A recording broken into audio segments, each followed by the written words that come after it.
Hello दोस्तों, आप सभी लोगों का स्वागत है हमारे मिशन करियर एकेडमी में। आज हम एग्जामपुर कोचिंग के द्वारा जो 15 प्रैक्टिस सेट लाए हैं विवेक सर के द्वारा, उसका आज हम प्रैक्टिस सेट नंबर 15वां यानी कि आज अंतिमवां प्रैक्टिस सेट देखने वाले हैं। और उससे पहले हम बता दें कि रोजगार विद अंकित जो चैनल है, अंकित भाटिया सर के द्वारा और नवीन सर के द्वारा जो बुक लॉन्च किए गए हैं, यूपी पुलिस के समान हिंदी के बहुविकल्पीय प्रश्न है इसमें, तो उसका हम प्रैक्टिस सेट नंबर कल देखने वाले हैं, यानी नेक्स्ट डे में इसको सॉल्व करवाने वाले हैं। तो चलिए दोस्तों, उससे पहले हम क्वेश्चन की शुरुआत करते हैं प्रैक्टिस सेट नंबर 9 के साथ। क्वेश्चन दिया है हमारा, जुलाई 2023 में प्रथम देश जिसने सुपरमार्केट में प्लास्टिक उत्पाद बैग पर प्रतिबंध लगाया। ऑप्शन नंबर तीसरा इसमें सही हो जाएगा, यानी कि जुलाई 2023 में वो पहला देश है न्यूजीलैंड जो प्लास्टिक उत्पाद बैग पर प्रतिबंध लगा दिया है। नेक्स्ट क्वेश्चन देखते हैं, अप्रैल 2023 में निम्नलिखित में से किस राज्य ने एक पंचायत एक खेल का मैदान परियोजना की शुरुआत की है। तो ऑप्शन नंबर तीसरा इसमें सही हो जाएगा, ये केरल राज्य के द्वारा एक पंचायत एक खेल का मैदान परियोजना की शुरुआत की गई है। अगला प्रश्न है हमारा, मई 2023 में वर्ल्ड एथलेटिक्स द्वारा जारी रैंकिंग के अनुसार पुरुषों में भाला फेंक में शीर्ष स्थान नीरज चोपड़ा ने किसे पछाड़कर प्राप्त किया। ये बहुत ही इंपॉर्टेंट क्वेश्चन है, तो ऑप्शन नंबर पहला इसमें सही हो जाएगा, यानी कि एंडरसन पीटर्स को पछाड़कर नीरज चोपड़ा ने इसमें शीर्ष स्थान प्राप्त किया है। अगला प्रश्न है हमारा, समर्थ अभियान के संदर्भ में निम्नलिखित में से कौन सा कथन असत्य है। तो ऑप्शन नंबर इसमें चौथा हमारा है, ये असत्य, यानी कि इसे वाराणसी में आज़ादी का अमृत महोत्सव के तहत आरंभ किया गया था। बाकी सभी इसमें सत्य दिए हैं। नेक्स्ट क्वेश्चन हमारा दिया है, किस राज्य ने दृष्टि के अधिकार के उद्देश्य से दृष्टिहीनता नियंत्रक की नीति लागू की है। तो ऑप्शन नंबर तीसरा सही हो जाएगा, ये राजस्थान राज्य के द्वारा दृष्टि के अधिकार के उद्देश्य से दृष्टिहीनता नियंत्रक की नीति लागू की गई है। ऑप्शन नंबर तीसरा सही हो जाएगा। अगला प्रश्न है, मैदानी इलाकों में सरल औजारों और अधिक श्रम का उपयोग करके जमीन के छोटे भूखंडों पर खेती करने वाले किसानों को निम्नलिखित में से किस प्रकार की खेती के तहत वर्गीकृत किया जाता है। तो ऑप्शन इसमें दूसरा सही हो जाएगा, यानी कि उन्हें गहन निर्वाह कृषि के तहत वर्गीकृत किया जाता है। ऑप्शन नंबर दूसरा सही हो जाएगा। अगला प्रश्न है, निम्नलिखित में से किस लोकगीत और नृत्य को 2010 में मानवता की अमूर्त सांस्कृतिक विरासत की यूनेस्को प्रतिनिधि सूची में शामिल किया गया है। तो ऑप्शन नंबर पहला इसमें सही हो जाएगा, यानी कि कालबेलिया को इसमें शामिल किया गया है। नेक्स्ट क्वेश्चन देखते हैं, उत्तर प्रदेश के किस जिले में गंगा सर्वप्रथम प्रवेश करती है। बहुत ही इंपॉर्टेंट क्वेश्चन है, तो उत्तर प्रदेश के बिजनौर जिले में गंगा सर्वप्रथम प्रवेश करती है। ऑप्शन नंबर पहला इसमें सही हो जाएगा। नेक्स्ट क्वेश्चन है हमारा, निम्नलिखित में से किसके लिए उत्तर प्रदेश का मलिहाबाद प्रसिद्ध है। ये भी बहुत ही इंपॉर्टेंट क्वेश्चन है, तो इसमें ऑप्शन नंबर पहला सही हो जाएगा, यानी कि उत्तर प्रदेश का मलिहाबाद दशहरी आम के लिए प्रसिद्ध है। अगला क्वेश्चन देखते हैं, 11 मंजिला पागल बाबा मंदिर उत्तर प्रदेश के किस शहर में स्थित है। तो ये उत्तर प्रदेश के वृंदावन में स्थित है, यानी कि ऑप्शन नंबर पहला सही हो जाएगा। अगला क्वेश्चन है, सातवाहन काल में स्वर्ण तथा रजत सिक्कों का अनुपात था। तो स्वर्ण तथा रजत सिक्कों का अनुपात 1:10 था, यानी कि ऑप्शन नंबर दूसरा इसमें सही हो जाएगा।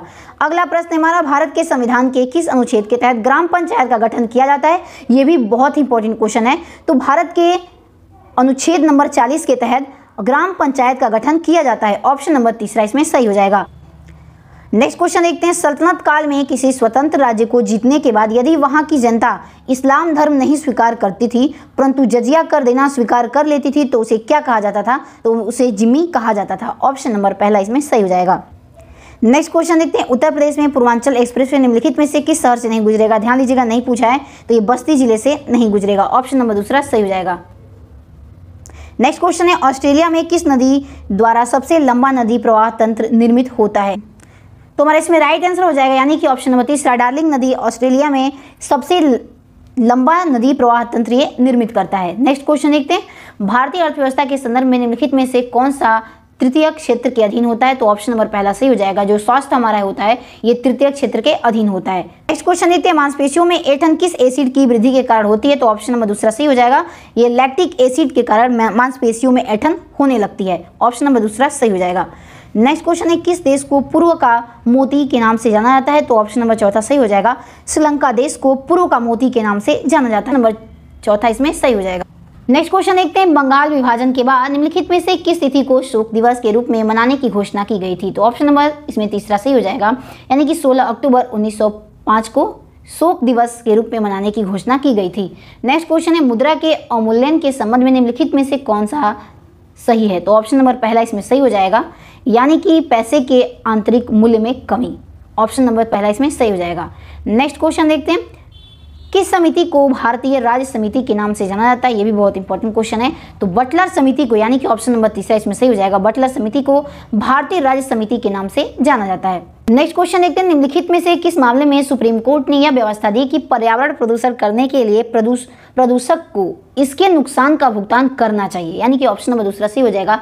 ये ओलियम गैस रिसाव का मामला, इसके तहत पर्यावरण पैदा करने वाले प्रदूषक को इसके नुकसान का भुगतान करना चाहिए। ऑप्शन नंबर दूसरा सही हो जाएगा। नेक्स्ट क्वेश्चन देखते हैं, संयुक्त राष्ट्र मानवाधिकार परिषद का मुख्यालय कहाँ स्थित है? तो ऑप्शन नंबर पहला सही हो जाएगा। संयुक्त राष्ट्र मानवाधिकार परिषद का मुख्यालय जिनेवा में स्थित है। अगला प्रश्न, निम्नलिखित में से कौन मोहिनी अट्टम नृत्य से संबंधित हैं? तो ऑप्शन नंबर चौथा इसमें सही हो जाएगा। जो जया प्रभा मेनन है ये मोहिनी अट्टम नृत्य से संबंधित हैं। ऑप्शन नंबर चौथा सही हो जाएगा। नेक्स्ट क्वेश्चन है, 1976 में कांग्रेस पार्टी ने मौलिक कर्तव्यों की सिफारिश करने के लिए एक समिति का गठन किया। तो ऑप्शन नंबर तीसरा सही हो जाएगा, यानी कि सरदार स्वर्ण सिंह के द्वारा किया गया था। नेक्स्ट क्वेश्चन देखते हैं, निम्नलिखित में से किस गुप्त साम्राज्य ने सबसे पहले हुड़ों के आक्रमण का सामना किया था? तो ऑप्शन नंबर तीसरा सही हो जाएगा, यानी कि स्कंदगुप्त के द्वारा हुड़ों के आक्रमण का पहली बार इनके द्वारा सामना किया गया था। क्या जनगणना 2011 के अनुसार उत्तर प्रदेश राज्य का जनसंख्या घनत्व कितना है? ये भी बहुत ही इंपॉर्टेंट क्वेश्चन है, आप इसको ध्यान दीजिएगा। तो ऑप्शन नंबर तीसरा सही हो जाएगा, इसमें 829 प्रति वर्ग किमी आंसर हमारा इसमें सही हो जाएगा। ऑप्शन नंबर नेक्स्ट क्वेश्चन है, वह तापमान जिस पर फ़ारेनहाइट और सेंटीग्रेड दोनों पैमाने का मान समान होता है? तो ऑप्शन नंबर दूसरा सही हो जाएगा, यानी 40 डिग्री पर दोनों समान होते हैं। नेक्स्ट क्वेश्चन देखते हैं, उत्तरी अमेरिका के घास के मैदान को क्या कहते हैं? तो उत्तरी अमेरिका के घास के मैदान को हम प्रेयरी कहते हैं। ऑप्शन नंबर इसमें तीसरा हमारा सही हो जाएगा। नेक्स्ट क्वेश्चन देखते हैं, निम्नलिखित में किसे पर्ल एस यानी कि मुक्ताभस्म के रूप से जाना जाता है? तो ऑप्शन नंबर तीसरा सही हो जाएगा, यानी पोटेशियम कार्बोनेट को पर्ल एस के रूप में जाना जाता है। नेक्स्ट क्वेश्चन है, बेकरेल किसकी इकाई है? तो बेकरेल ये रेडियोधर्मिता की इकाई होती है, यानी कि रेडियो एक्टिविटी। ऑप्शन नंबर पहला इसमें सही हो जाएगा। अगला क्वेश्चन है, एग्जाम वॉरियर्स पुस्तक के लेखक कौन है? तो ऑप्शन नंबर पहला इसमें राइट आंसर हो जाएगा। एग्जाम वॉरियर के लेखक हैं नरेंद्र मोदी। ऑप्शन नंबर पहला सही है। नेक्स्ट क्वेश्चन देखते हैं, यूएपीए किस धारा के तहत अवैध संगठन के धन या फंड के उपयोग पर प्रतिबंध लगाया जाता है? तो ऑप्शन नंबर तीसरा सही हो जाएगा, धारा 7 के तहत प्रतिबंध इस पर लगाया जाता है। तो चलिए हम हिंदी के क्वेश्चन देखने वाले हैं। क्वेश्चन दिया, निम्नलिखित में से किस व्यंजन का उच्चारण तालु से होता है? तो ऑप्शन नंबर तीसरा सही हो जाएगा, जो इसमें वर्ण का उच्चारण तालु से होता है। नेक्स्ट क्वेश्चन है, तालव्य महाप्राण घोष व्यंजन वर्ण का उदाहरण कौन सा है? तो झ हमारा ये महाप्राण घोष व्यंजन वर्ण का उदाहरण है। नेक्स्ट क्वेश्चन है, जिस स्वर के उच्चारण में 2 मात्राएं लगती हैं उसे क्या कहते हैं? तो ऑप्शन नंबर तीसरा सही हो जाएगा, उसे गुरु स्वर कहते हैं। नेक्स्ट क्वेश्चन, मुझे बताओ कि तुम्हारा जन्म कब हुआ था? रचना के आधार पर वाक्य का प्रकार बताइए। तो ऑप्शन नंबर दूसरा हमारा सही हो जाएगा, ये मिश्र वाक्य का उदाहरण दिया है हमारा यहाँ पे। नेक्स्ट क्वेश्चन है, इनमें स्त्रीलिंग शब्द कौन सा है? तो व्याख्या हमारा इसमें स्त्रीलिंग शब्द दिया है। ऑप्शन नंबर चौथा इसमें सही हो जाएगा। अगला क्वेश्चन है हमारा, इनमें से कौन सी भाववाचक संज्ञा क्रिया से नहीं बनी है? ध्यान दीजिएगा, नहीं बोला है। तो ऑप्शन नंबर तीसरा ये भाववाचक संज्ञा क्रिया से नहीं बनी है, यानी कि भलाई ऑप्शन हमारा इसमें सही हो जाएगा। अगला प्रश्न है, अंक शब्द का अर्थ नहीं होता है? तो ऑप्शन नंबर चौथा इसमें राइट आंसर हो जाएगा, अंक शब्द का यह अंग अर्थ नहीं होता है। नेक्स्ट क्वेश्चन, इनमें से कौन सा शब्द एकत्र का विलोम शब्द है? तो एकत्र का विलोम शब्द विकर्ण होता है, यानी कि ऑप्शन नंबर दूसरा सही हो जाएगा। नेक्स्ट क्वेश्चन देखते हैं, निर्देश निम्नलिखित शब्दों के नीचे 4 विकल्प दिए गए हैं, उनमें से उचित पर्याय चुनकर उन्हें चिन्हित करें। आसक्ति का पर्याय पूछा है तो अनुरक्ति हो जाएगा। ऑप्शन नंबर दूसरा इसमें सही हो जाएगा हमारा। नेक्स्ट क्वेश्चन है, हम ताजमहल देखने जाएंगे, इनमें कौन सा सर्वनाम है? तो इसमें पुरुषवाचक सर्वनाम का एक उदाहरण है ये। ऑप्शन नंबर दूसरा सही हो जाएगा। नेक्स्ट क्वेश्चन है, इनमें से कौन सा शब्द बहुवचन है? तो प्राणी जो हमारा ये शब्द है ये बहुवचन है। नेक्स्ट क्वेश्चन देखते हैं, जिसके पास कुछ भी ना हो वाक्यांशों के लिए इनमें से कौन सा एक शब्द उपयुक्त है? तो ऑप्शन नंबर चौथा इसमें सही हो जाएगा, अकिंचन, जिसके पास कुछ भी ना हो। नेक्स्ट क्वेश्चन, कोहली द्वारा शतक लगाया गया, इस वाक्य में कृतवाच्य में रूपांतरित वाक्य क्या होगा? तो ऑप्शन नंबर दूसरा ये सही हो जाएगा, यानी कोहली ने शतक लगाया हो जाएगा। नेक्स्ट क्वेश्चन, मैं लड़के को साहित्य पढ़ाता हूँ, वाक्य में है, तो ये ऑप्शन नंबर पहला सही हो जाएगा, ये द्विकर्मक क्रिया का एक उदाहरण है। नेक्स्ट क्वेश्चन, अरे तुम आ गए, इसमें अरे के बाद कौन सा चिन्ह प्रयोग किया गया है? तो ये इसमें विषम्य बोधक चिन्ह का प्रयोग किया गया है। ऑप्शन नंबर पहला सही हो जाएगा। का किस कारक का प्रसर्ग है? तो का ये संबंध कारक का प्रसर्ग दिया है। ऑप्शन नंबर पहला इसमें हमारा राइट आंसर हो जाएगा।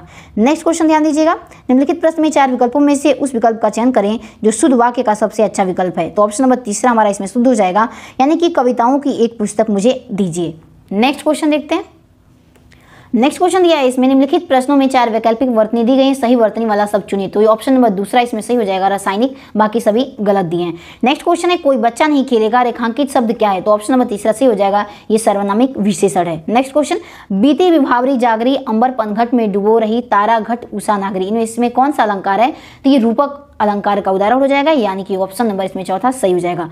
अगला क्वेश्चन है, दिए गए वाक्य के खाली स्थान के लिए सबसे उपयुक्त विकल्प है। तो छात्र क्या होकर कॉलेज में हड़ताल करवा रहे हैं? तो छात्र उदंड होकर कॉलेज में हड़ताल करवा रहे हैं, ऑप्शन नंबर पहला सही हो जाएगा। नेक्स्ट है, उस विकल्प का चयन करें जो दी गई लोकोक्ति का सही अर्थ है। आंख का अंधा गांठ का पूरा, यानी कि मूर्ख धनी, ऑप्शन नंबर दूसरा इसमें सही हो जाएगा।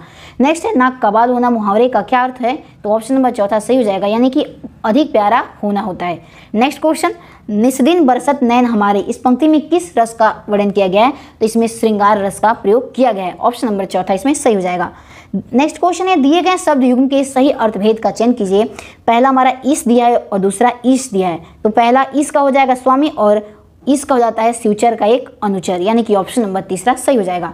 नेक्स्ट है, कुंवर सिंह के पिता वीर होने के साथ साथ स्वाभिमानी एवं उदार स्वभाव के व्यक्ति थे।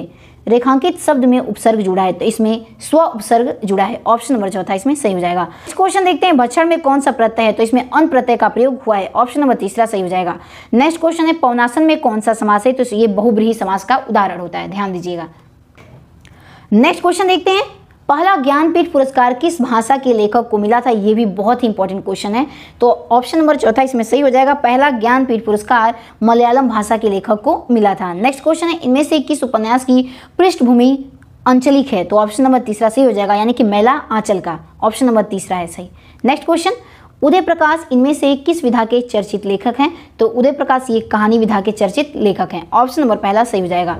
नेक्स्ट क्वेश्चन, इनमें से घुमक्कड़ के रूप में प्रसिद्ध लेखक कौन है? तो राहुल सांकृत्यानंद है, ऑप्शन नंबर पहला इसमें सही हो जाएगा। तो चलिए दोस्तों, यहाँ पर हमने विवेक सर के द्वारा जो बुक निकाला गया था 15 प्रैक्टिस सेट का, हमने 1 से लेकर 15 तक प्रैक्टिस सेट को पूरा हल करवा दिया, जैसा कि हम लोग बोले थे।